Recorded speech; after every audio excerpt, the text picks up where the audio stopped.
Right now, as you can see, they call our bridge the termite bridge. The reason they call it that is they tell us the termites are eating it from the bottom up. So we never really know if we'll make the next safe crossing, or if in fact maybe that last scooter has just taken the last safe crossing.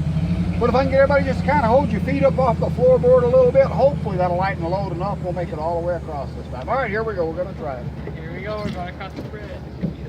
Ooh, it ain't looking good. It's looking worse now.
Is it?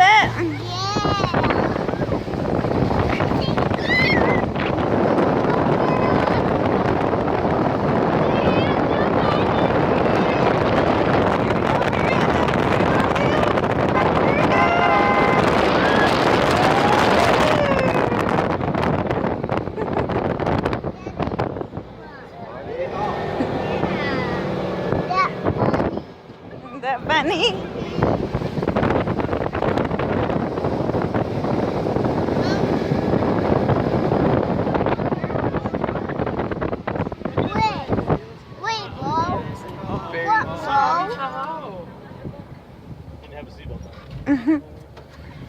Now that was probably a loose seat belt. They never could prove I had anything to do with that. Right, the Silver Lake Sand Dunes is a Michigan State Park in its entirety, but it's divided into 3 separate sections. The far north end along the skyline where the trees are, that's the off-road vehicle area.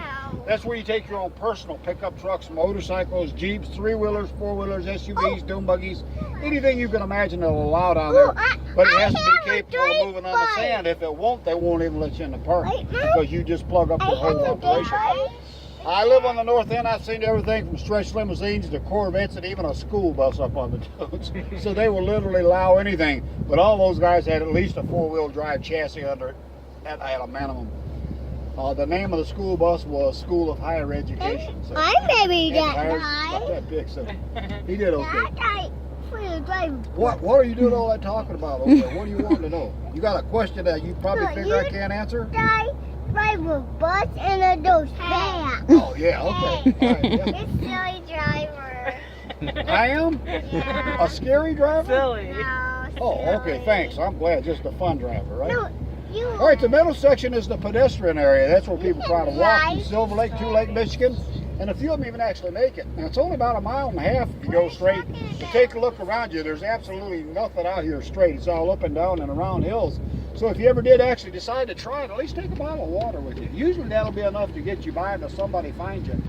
Now, the south section we lease is from the DNR. We're the only ones that drive on the road that we're on, but everything around you is a state park, and you can walk on anything in the state park.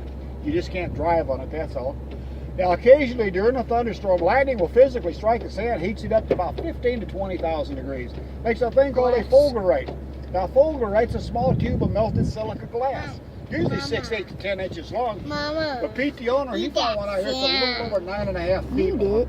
That's the biggest one that's been found on anybody's dunes anywhere that we're aware of. We have that in the gift shop in that glass case if you'd like to see it. We'll get that. You haven't already seen it. Now, the area was also inhabited by 3 different tribes of Indians, the Ottawa, the Chippewa, and the Potawatomi Indians, and we still find some of their relics like the arrowheads and the bone Indian jewelry, and even a stone axe head once. Unfortunately, the guy that found it, when he quit, he took it with him. So much for that, right? Okay, I'm patient. Are you guys ready? Well, that guy's on it upside down. He's at lunch right now. Mom, here's a picture of those things. Oh, of those things there? All right, now back during the Ice Age, when the glaciers moved through the area, it pushed all this sand out of Lake Michigan and formed the sand dunes. Later on, trees started growing it. Where we're sitting at right now, at one time was a pine forest. Then they had the Great Fire in Chicago, and they needed the wood to rebuild the city. So Charles Mears and some of the lumber barons, they came to the area. They completely clear-cut everything. They left the debris. It dried out, caught on fire, and burnt all the vegetation off. Well, once they did that, they exposed the sand to the wind, and once the wind gets it, it does its best to keep it. It's had this sand here for about 125 to 135 years, with no intention of ever giving it up from the looks of it. But it is trying. If you notice that grass on top of the hill, that grass is called Miriam grass. It sticks out of the ground about 16 to 18 inches. It's got a root system of between 6 to 60 feet, depending on how deep it has to go for the water. Originally, that grass was planted by the Boy Scouts back around 1959 as a project. They planted it against that tree line way over there, and it's made it all the way across the entire dunes now. The idea behind the whole thing was to slow the sand down and keep it from filling in Silver Lake. But the experts tell us that's probably going to happen anyways in about 200 years, give or take a year. Didn't quite do what they wanted to, but it helped a little bit. That's always a plus, of course. Now, the stumps are what was left from the fire. You can see some unusual shapes in some of the stumps. The most obvious is this one right over here. If you look at that very top branch, the one sticking just about straight up and down, look down about a foot. See the two eyes, the nose, and the mouth? That is the Silver Lake ghost. Now, there's also an alligator about 18 inches from the bottom, right from the very bottom of the stump. Look up.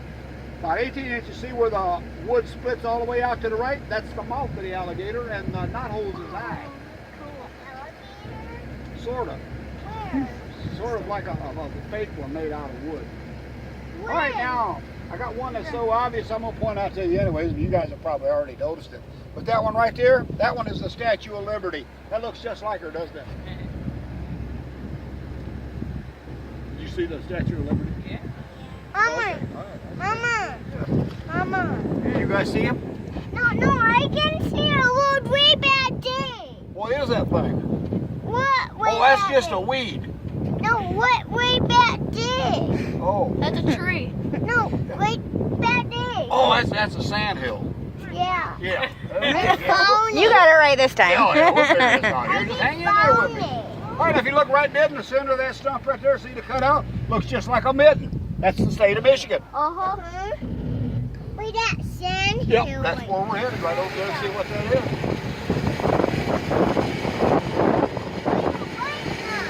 We'll go right now.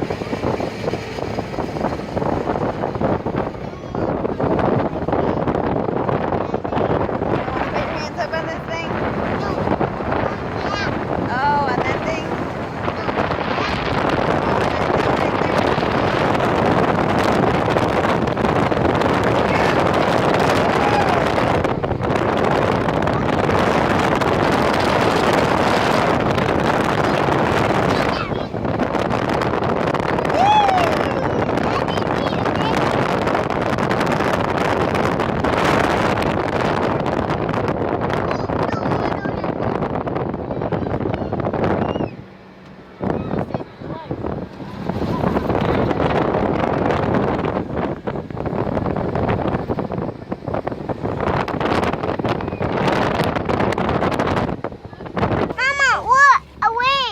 Now this entire area of Michigan is called the Narrows of Lake Michigan. The reason for it is we stick out into the lake about 6 or 7 miles further than any other part of the state. That's why we have the lighthouse just south of us called Little Point Sabo Lighthouse. It was built back in the late 1800s at a cost of nearly $16,000. Now they probably thought that was an awful lot of money during that time period, but a bargain at today's prices, because Little Point Sabo is 115 foot tall. It's made out of solid brick and mortar, and it even included a 2-story brick building that was the attendant's home. Well, they've since automated the lighthouse and tore the old attendant's quarters down, but Little Point Sabo still remains to this day the tallest working lighthouse on Lake Michigan. Now, can you imagine buying a lake lot on Lake Michigan for $16,000 with a 2-story brick building on it? I'd be out of the question. Absolutely out of the question. They just recently had the bulb and the reflector in the lighthouse appraised to see what it was actually worth. And they come to find out it's an antique and it's worth about $250,000. So they actually made a pretty good deal. Now, if you look, What? if you look out into the water there, you see the light area from where that boat is back in. That's where the sandbars is. That's why he's out so far. There's 3 of them. Get out past that 3rd sandbar and it'll drop right off to just about 400 foot deep, which is about the average depth of Lake Michigan, with the deepest spot being up by Manistee, where it's a little over 990 feet deep. If you go straight across the lake here, you end up in Sheboygan, Wisconsin, which is just about 60 to 65 miles straight across. We should have just took a boat across when we went to Wisconsin. Yeah.